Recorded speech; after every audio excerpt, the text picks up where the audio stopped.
عصومي ووليد قعدوا يلعبوا بالبيت. البابا كان طالع برا وماما بتقلي بالزيت. فجأة سمعوا جرس الباب، فجأة سمعوا جرس الباب. راح والد يفتح الباب، راح والد يفتح الباب. مين انت؟ انا عمو. فتح له والد الباب. مين انت؟ انا حرامي. راسك هذا عمو حرامي.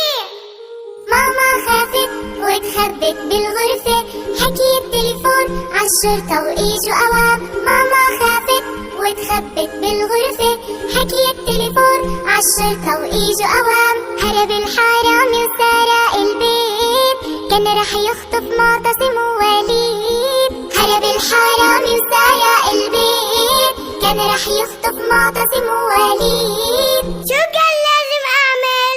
ما كان لازم تفتح الباب يا وليد، كان لازم تستنى الماما يا وليد. عصومي خايف والماما وبابا زعل من جديد.